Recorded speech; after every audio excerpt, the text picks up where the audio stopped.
Hi, everyone. This is Tim Parker, your NEA-Alaska president. As this strange and challenging chapter in our lives continues to unfold, I'm doing everything I can to make sure you have the most current and accurate information possible.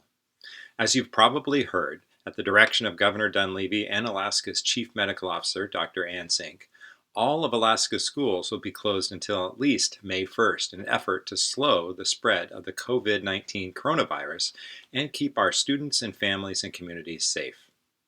On Friday, the NEA-Alaska Board of Directors held a 1-hour question and answer video conference with Deed Commissioner Michael Johnson. The commissioner is working closely with district leadership and educators to ensure the continuation of student learning during this crisis. I'm going to continue to work with Johnson and make sure that your concerns are brought to his attention whenever possible.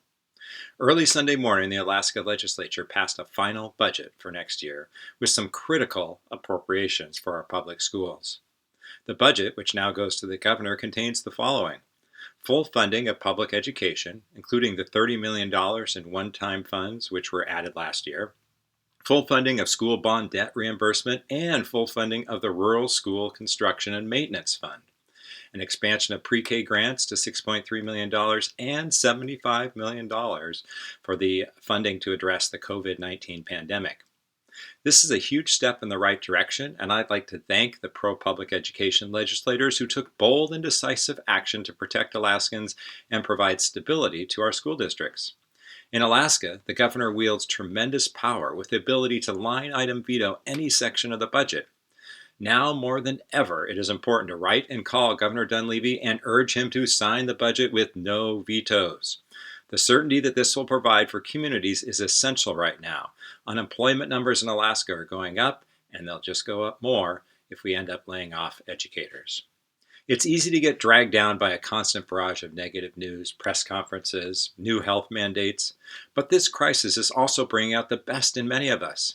From teacher parades in Anchorage and Ketchikan to costume meal delivery in Shaktoolik, educators are rising to the occasion and making our students feel safe and supported.